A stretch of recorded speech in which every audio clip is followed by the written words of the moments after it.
It's so hard to say what the responsibility was. I mean, we had like the bylaws thing that said that it was our job to give exposure to emerging, underknown, and underrepresented artists and get them into the system somehow and get them a chance to like show what they could do and get out there in the world. And yeah, we definitely did that. I mean, when I look around Soho now and I see who's showing, like it's like half the people that are New Yorkers had first exposure in white columns. But still, it's like you also you could have done more. Like the things you missed. Like I remember just for instance going to Matthew Barney's studio, like because Althea Viafora had told me about him, and I went and I thought it was really fascinating stuff. And of course, before I got a chance to show him, he went and got famous. So he was sort of outside of our area. And I keep thinking, maybe I could have been brought in the program in some way there. It's only also towards the last 2 seasons that I started doing more international programming, which I think is necessary because there's really not. The other alternative spaces weren't really bringing people over from other countries, and when I started doing that, and also that was facing with all the U.S. government budget cuts. I kept looking for governments that had still some funding available for the arts. And I guess the show we have opening next week is Mats Riddersson from Stockholm, and I wish I could have done more of that. There's always this thing like, every show you did, there was something else you didn't get to do because you made this decision. So I'm always prone to second guess myself and go like, oh, I should have shown that person. Oh, why did I give that person a white room? That show sucked, But that's the nature of it. Because the thing is, when you're curating on your feed, like visiting as many studios as I did, and just keep constantly bringing new people in, you can't think about posterity. You can't think about like, am I still going to care about this artist in 50 years? Because like you basically makes you functionally impotent in terms of curating. You got to say, I find this interesting for now. I might be wrong, but there's something I like here.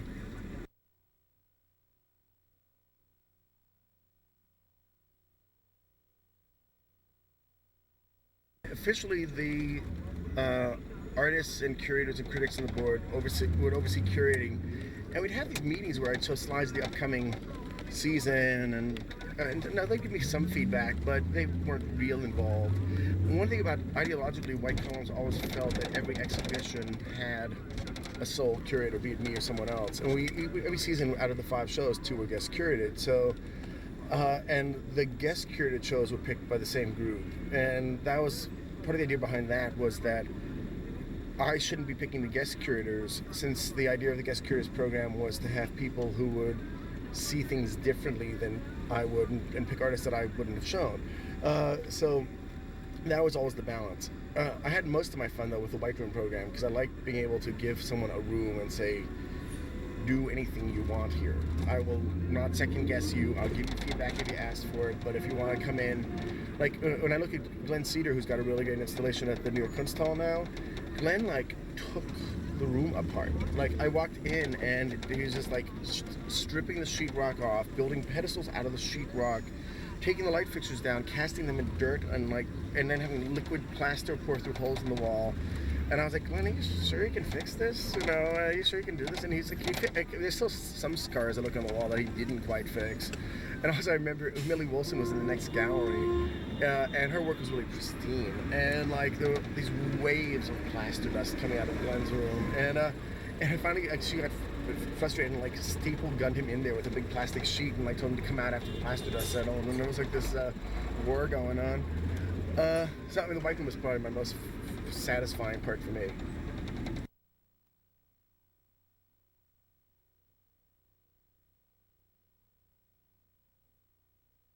In not-for-profit, the ideology that was in place when I took over was that the less you had to do with the market system, the better. And you had to pretend this sort of blissful ignorance about it. That you're like, it's not that Soho's 6 blocks away where the 90% of the art in the world changes hand and people make and lose phenomenal amounts of money dealing with it. I always said, like, look, we're an alternative space in New York. We're not in Cleveland. There's a market here, and we've got to be aware of that. Like, when I would give someone a show, like, what they would ask me about wasn't about the aesthetics of their installation. They would ask me about how do I get Jay Gorney in to see the show. And the way to sustain a career is to get with a reasonable gallery, and as well as having to keep changing galleries and that. And so in terms of like, if what we were supposed to be doing was serving artists and giving them what they wanted and helping them get what they want from the shows, we couldn't ignore the market. The market was what there is, And so the Canadian term is for the not-for-profit system is the parallel gallery system. And I like that term better because we sort of ran alongside this big beast of the market and said, okay, you're leaving this person out. You've forgotten about this thing. Maybe you should look over here. So it's sort of like we were like filling in gaps, being the farm team. I was also people said, oh, do you feel bad that you gave all these people that later went on to get famous their first shows and you didn't personally profit from it? And I'm like, no, that was my job. And also, in terms of the funding for White Columns, our benefit auction was always our main source of funding.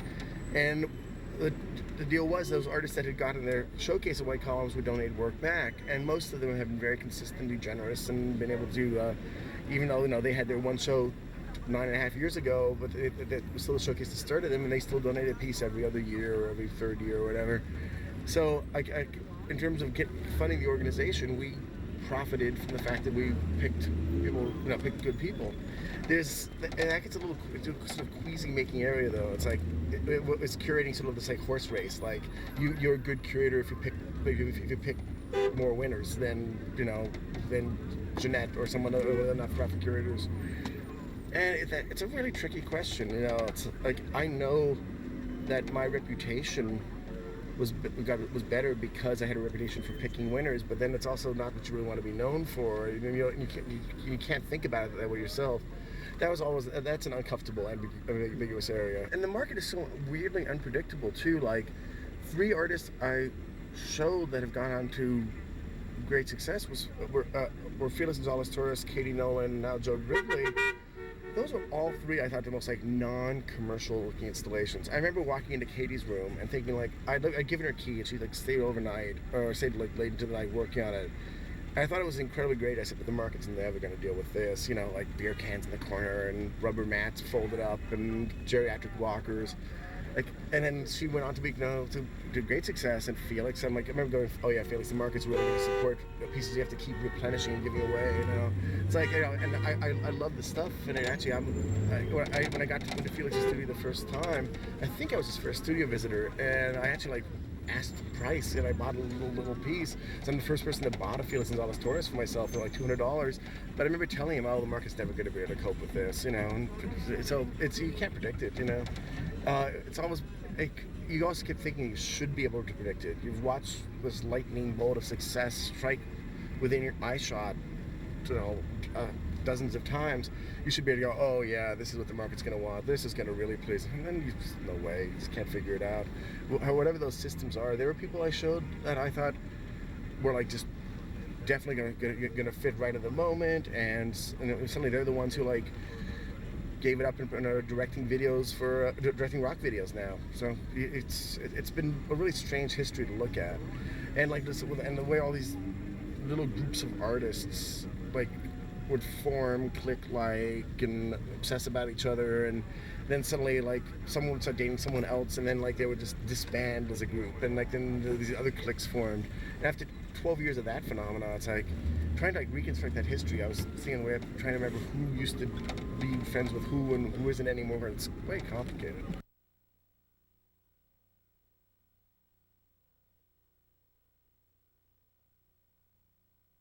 It's complicated.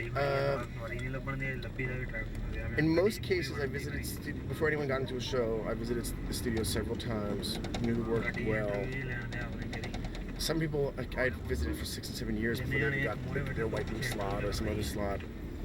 But the criteria, as I said in the earlier question, that all I could ever say was like, I'm finding this really interesting and engaging now. I don't recall, I never gave anyone a show on their first visit, ever. And I would go home and I would take notes. I even which is sort of bad, but I would give studios letter grades. Studio visits letter grades on my computer, for my eyes only. And at the end of the season, I would look and I'd look at all the A's and A pluses and down to B pluses depending on how the numbers fell. And I would generally revisit those people just to see if I still felt the same way. It's funny, in some cases, someone who had gotten this really high mark on their studio visit, I would look at the name and go, what did they do again? What did they do? And it's like, who was that? And I'd go pull the slides and I'd be like, what was I thinking? Why did I like this? You know.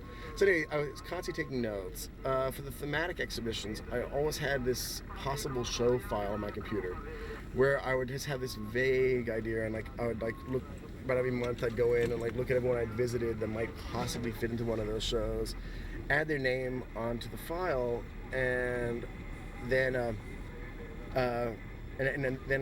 then put it away for a while. Then I look again a few weeks and see, is that a show I'd want to see as a viewer?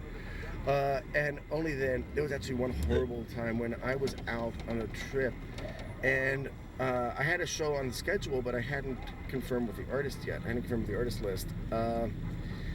And the list the lists for the show were always like 30 artists, and then I'd have to whittle it down to like a usable number of like 9 or 10 or maybe 12 when I'm on the show. And this person, and my one of the gallery assistants needed to get a list for the show for something. Pulled my private file. I didn't have a lock on it or anything, and called all these artists that were on the possible for the show list to find out what they were putting in. And it was the first they'd ever heard of it, and like, of course they're all excited, and I come back to like 30 messages from people, knowing there's no way I can show 30 people in the show, and they were like all really frustrated, like, I'm really sorry, you have a long list for the show, but that's not the list for the show, it hasn't been done yet, you know. And so there was always these lists, these files, and these things that I try to organize, and I keep slides generally. I don't really have any ideological bent in terms of what I think the most important things, criteria for an art object are. It was basically if I would look at the thing, visit the studio, and still be able to think about it and care about wanting to see it again in a few months. You know, that's the main thing. You know, it's like so much of what you see is competent and boring, and you just like, you can go to the studio and you're like, yeah, he's worked out this formal problem, and it's fine, but it's never exciting enough that you want to see it. You know, that you want to see it again. But if you look at the history of the programs, no, they were really reductive painters, bad boy people. You know, like I had lots of really tough work, you know, but very diverse stuff over the years too. So when I get my, you have more of a pluralistic or no, the word pluralistic sort of like egalitarian. Yeah.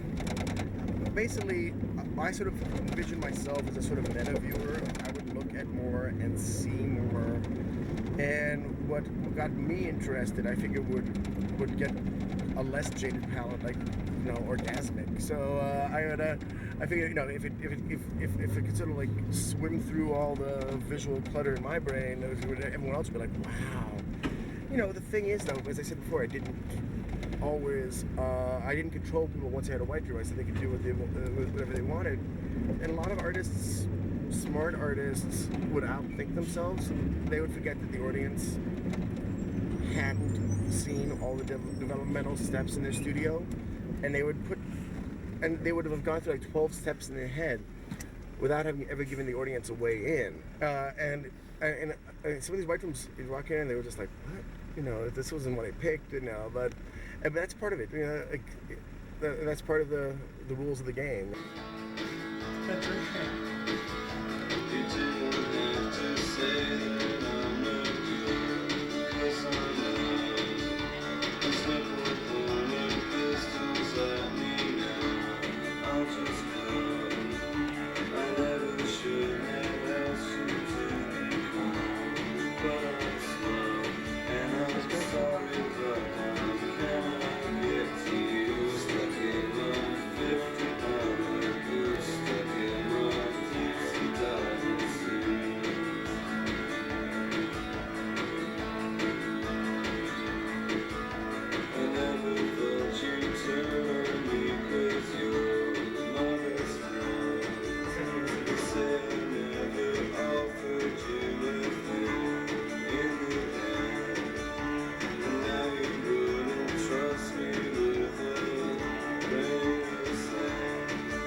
the art world feels the need to manufacture something happening even when there's nothing in particular happening.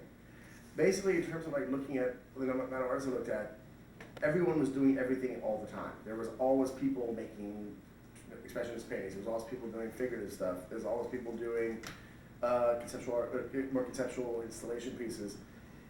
The market, in order to keep itself from being bored, creates these new things. You know, oh, the new realist painting, new landscape, new this, and like and then you have this thing that occurs around it, and like. I've never believed any trends were real. I mean, that there was any particular sea change going on that was anything other than the art world trying to amuse itself. But the thing is, when you say like if you're curating, it's like you're a part of that mechanism too, because you like organize this thing around, and it's like almost always overstating the case, saying, "Oh yeah, there's a new interest in the body." That was like, you know, the body was a relatively recent phenomenon. It was like, but not the body, but the body within quotation marks. And there was tons of debate about like why is new interest in the body. But when you really think about it, it's almost impossible to imagine anything that exists in the world, an artwork or otherwise, that doesn't reference the body somehow. And so you see these curators like organizing shows around the body in crisis, the body in question, the body in this, you know, and you're like, oh, you can kind of do anything you want there. You know, you can kind of pick almost anything and figure out how to relate to the body, you know. It's, so a lot of that's really spurious, and but it's not destructive, and it's like if the art world needs us to amuse itself, you know, at least at least people aren't being killed in the process. It's no big deal, you know. It's like I can never get that like bent out of shape about spurious trends.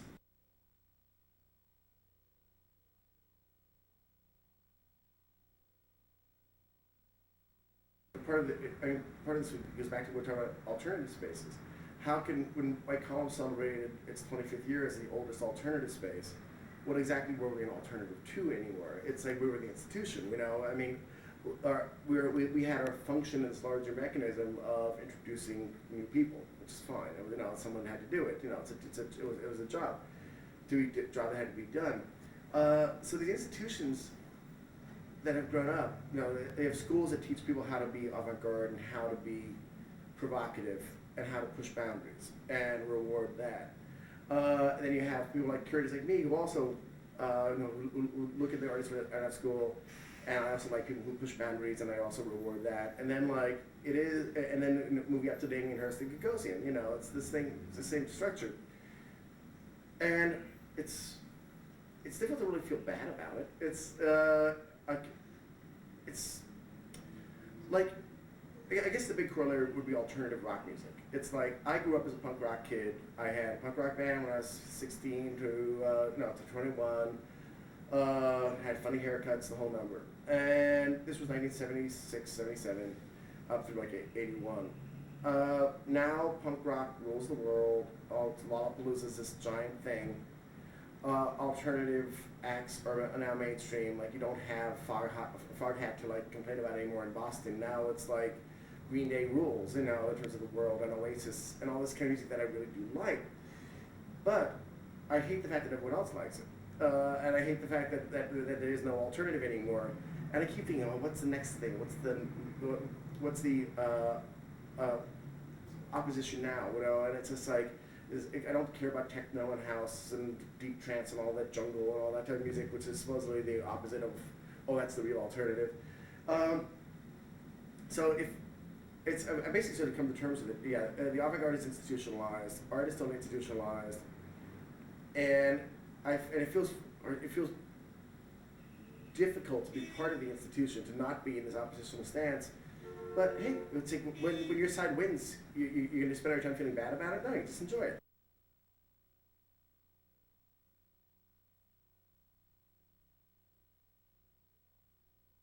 It always seemed to be sort of strange that anyone would want to pick one type of work and keep showing it over and over again.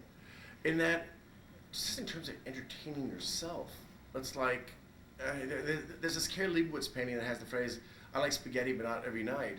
That's all I could think is just like, no, do I really want to show only politically based work? Do I really want to show only queer work? Do I really want to show only one type of work? And I was just like, I would go out to studios, again, the city of being the meta viewer, and I would see what turned me on, and whatever turned me on is what I'd show.